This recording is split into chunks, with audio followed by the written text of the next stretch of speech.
Assalamualaikum warahmatullahi wabarakatuh. Hai teman-teman, perkenalkan kami dari Psikologi Islam IAIN Surakarta. Di sini kami akan membahas mengenai surah Al-Imran ayat 139 sampai 141 yang berkaitan dengan larangan Allah untuk bersikap lemah dan rendah diri.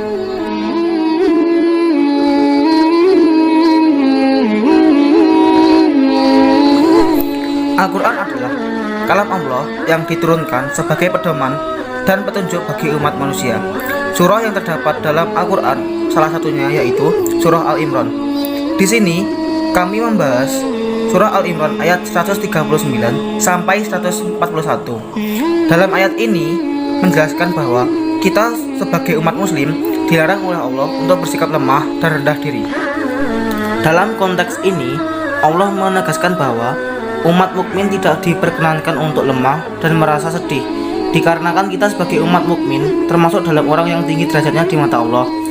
Pada saat ini banyak sekali umat manusia yang merasa bahwa dirinya sudah melakukan sesuatu dan tidak berhasil, maka dia akan menyerah dan merasa bahwa dirinya gagal. Padahal Allah pasti merencanakan sesuatu yang lebih baik dan ada hikmah di balik itu semua. Sebelum membahas lebih lanjut, mari kita dengarkan bacaan surat Al-Imran ayat 139 sampai 141.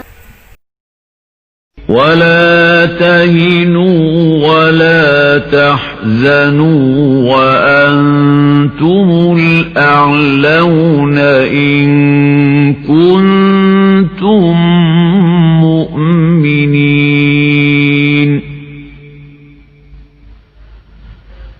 إن يمسسكم قرح فقد مس القوم قرح مثله وتلك الأيام نداولها بين الناس وليعلم الله الذين آمنوا ويتخذ منكم شهداء والله لا يحب الظالمين وليمحص الله الذين آمنوا ويمحق الكافرين.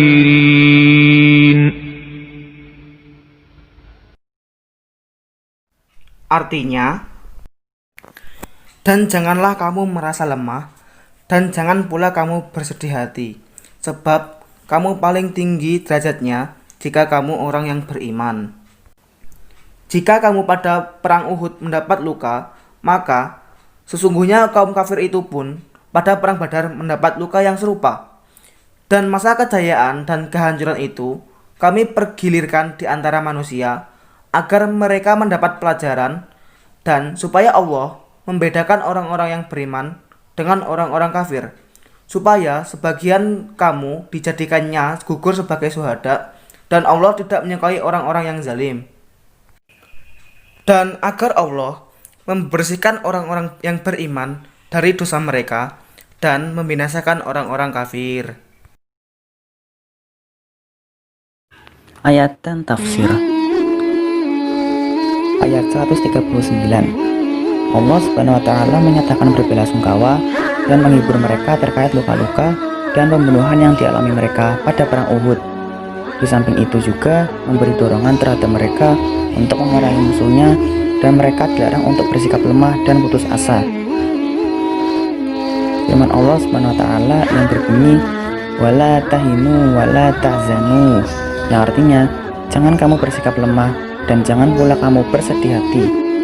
Terkait dengan ayat selanjutnya yang berbunyi wa antumul a'launa, yang artinya padahal kamulah orang-orang yang tinggi, yang mana jika kalian termasuk orang yang beriman, maka janganlah kalian bersikap lemah dan bersedih hati. Di sini Allah memerintahkan mereka untuk memperkuat jasmani dan hati mereka dalam menghadapi musuh Allah dan juga musuh mereka, karena kalian adalah orang-orang yang paling tinggi derajatnya. In kuntum mu'minin, artinya jika kamu orang-orang yang beriman dengan kebenaran janji-janjiku atau Allah, yang mana kamu telah memantapkan keimanan yang ada di dalam hatimu. Lanjut ke ayat 140. Potongan ayat yang berbunyi iyang saskum orhun, yang artinya jika kamu pada perang Uhud mendapat luka.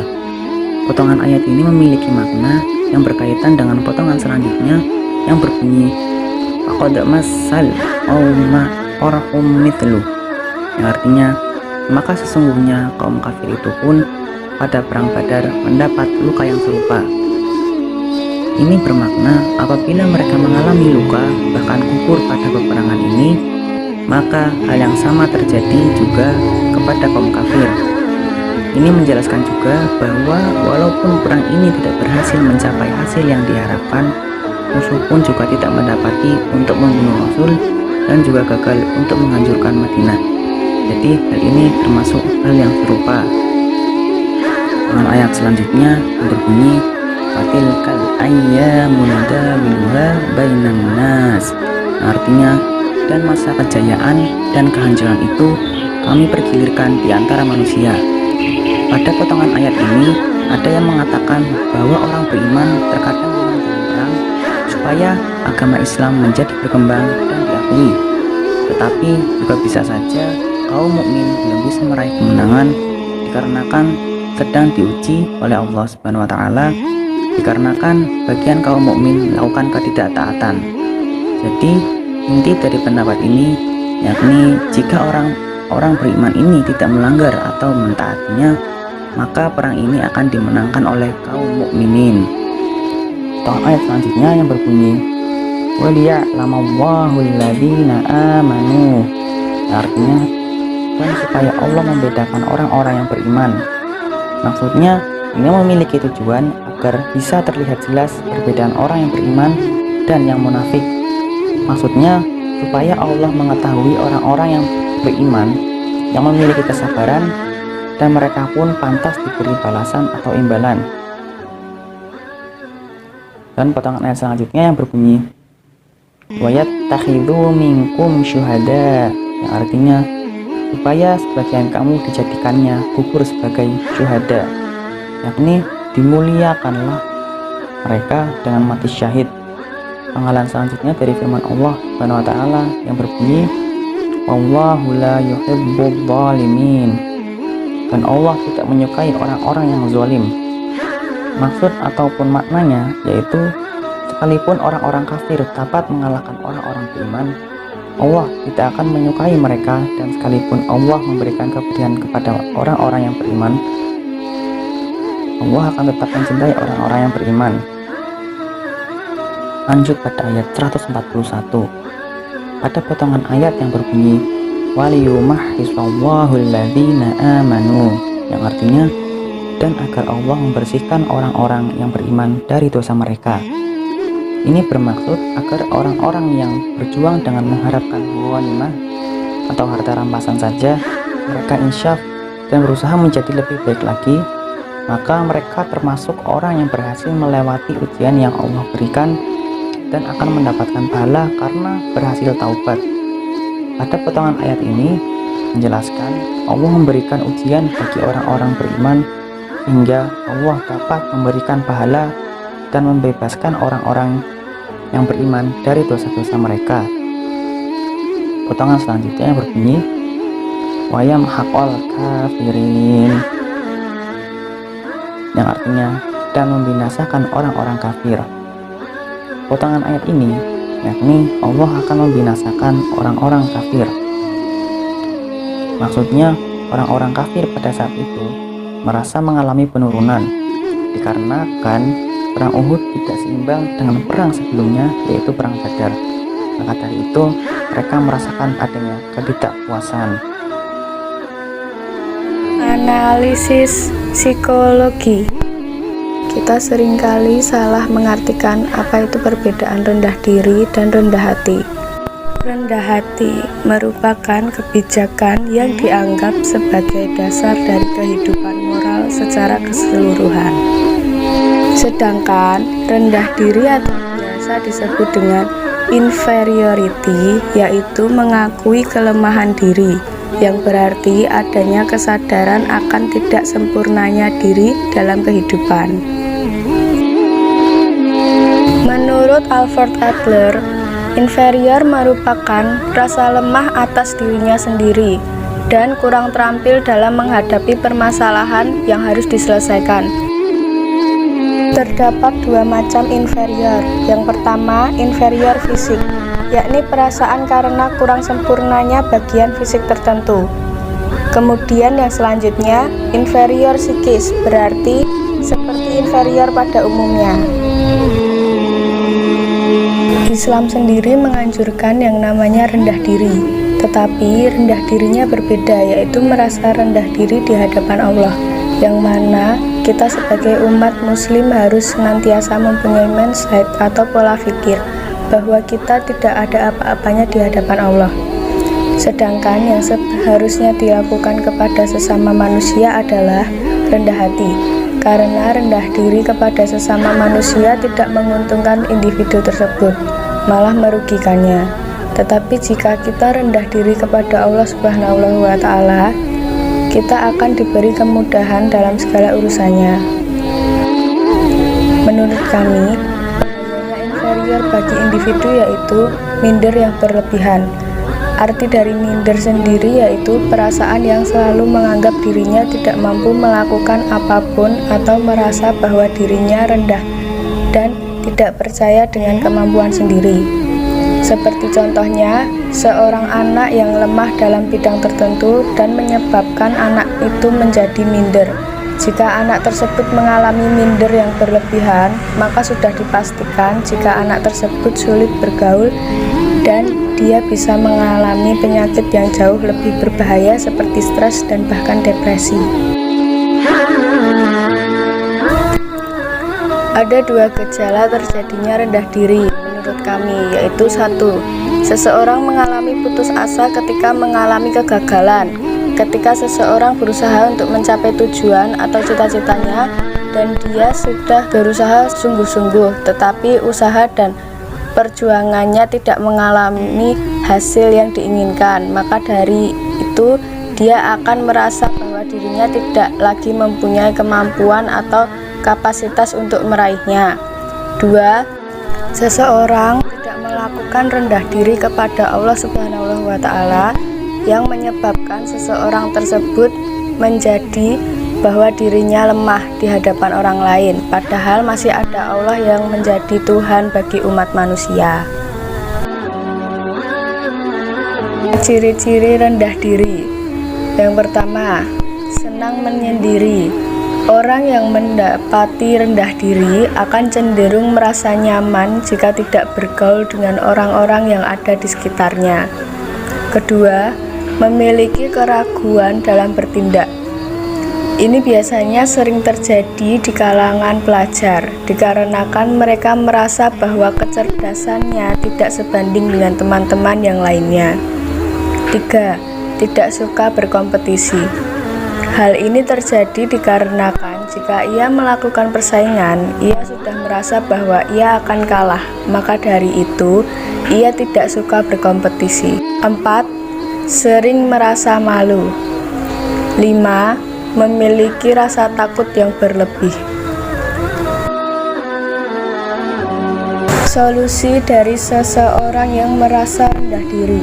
1. Mengubah mindset atau pola pikir bahwa kita harus merasa rendah diri kepada orang yang menciptakan kita, yaitu Allah Subhanahu wa Ta'ala.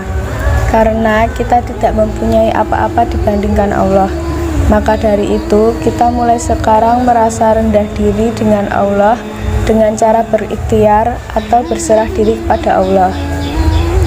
2. Ikhlas dalam setiap menerima setiap kekurangan yang kita miliki. Yakinlah bahwa Allah menciptakan makhluknya pasti memiliki kelebihan dan kekurangan. 3. Meningkatkan superioritas. Superioritas sendiri dikutip dari buku Al-Wisal. Jung berpendapat, superioritas di sini bukan berarti merasa bahwa dia lebih baik daripada orang lain ataupun mengalahkan orang lain. melainkan dia terus melakukan usaha agar dia bisa menjadi lebih baik lagi, dan pada akhirnya berhasil mencapai tujuan tersebut. Orang yang gagal menggapai sesuatu, ia akan merasa putus asa. Disitulah kita harus memiliki sikap tidak menyerah, dikarenakan Allah pasti memiliki rencana yang lebih baik ke depannya, dan pasti ada hikmah di balik itu semua. 4. Senantiasa berhusnuzon kepada diri kita sendiri. Jika kita menanamkan suzon pada diri sendiri, maka yang terjadi sampai seterusnya tidak akan pernah berkembang untuk kedepannya. Sebaliknya, jika kita senantiasa menanamkan rasa positive thinking, kita akan menjadi lebih baik dan senantiasa menerima apapun yang Allah kehendaki. Mengatasi sikap rendah diri dan menjadi superiority. Quran Surat Al-Imran ayat 139 sampai 141 tadi menjelaskan bahwasanya Allah Subhanahu wa Ta'ala ingin membuat seluruh orang-orang mukmin mempunyai yang namanya perasaan superiority atau usaha yang keras untuk bisa menjadi lebih baik ke depannya, terutama pada ayat 139 yang menerangkan kepada kaum mukmin untuk tidak bersikap lemah atas kekalahan yang dialami pada perang Uhud. Allah pun telah menghibur mereka. Walaupun kaum mukmin kalah dalam perang tersebut, Allah telah meninggikan derajat mereka, yaitu kaum mukmin, yang berarti Allah memberikan perasaan superiority kepada kaum mukmin tersebut. Perasaan superiority yang Allah lakukan yaitu dengan cara meninggikan derajat dari orang-orang mukmin tersebut. Maksudnya, supaya mereka, yaitu kaum mukmin, tidak terlarut ke dalam kesedihan yang sedang dialaminya dan bergerak menjadi lebih baik lagi. Perasaan inferiority sendiri bisa melahirkan perjuangan untuk menjadi superiorita. Keduanya bisa menjadi suatu hal yang baik jika inferiorita dan superiorita tidak egois, atau dalam artian keduanya bersama-sama menjadi pendorong yang amat besar yang mendorong orang terus-menerus mencapai sesuatu yang sebelumnya tidak bisa ia lakukan. Sikap rendah diri pasti dimiliki oleh semua orang, karena tidak mungkin ada orang yang tiba-tiba memiliki banyak keahlian yang tanpa diawali dengan usaha. Dalam Islam, walaupun takdir sudah ditentukan oleh Allah, jika manusia tersebut berusaha keras untuk melakukan sesuatu yang ia ingin capai dan disertai dengan doa, bukan tidak mungkin sesuatu yang sulit ia capai, atas izin Allah akhirnya ia berhasil mencapainya. Sikap rendah diri bisa menjadi penyebab perubahan menjadi lebih baik.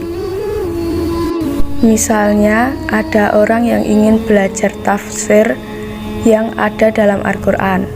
Awalnya ia merasa inferior karena ia merasa kesulitan untuk mempelajarinya, tetapi karena ia yakin dan terus berdoa kepada Allah, akhirnya ia pun berhasil. Jadi, setiap sesuatu hal atau tugas yang baru akan memunculkan sikap rendah diri, yang akhirnya dapat diredakan ketika orang tersebut berhasil mencapai tahap lebih baik.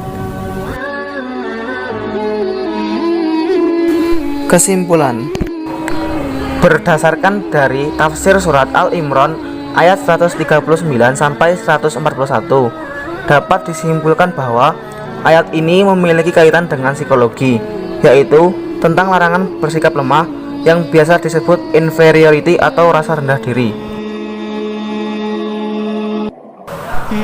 Rasa rendah diri merupakan perasaan akan tidak menerimanya diri sendiri, atau biasa kita sebut minder. Orang minder pasti tidak memiliki keinginan untuk bersosialisasi. mereka akan cenderung lebih nyaman jika menyendiri.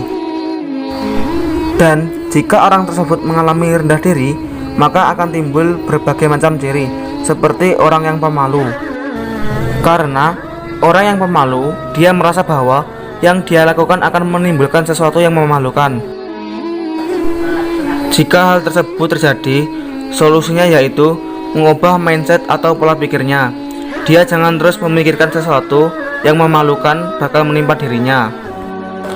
Orang tersebut harus mengubah pola pikirnya bahwa sesuatu yang dia lakukan pasti bermanfaat bagi orang lain. Sekian dari kami.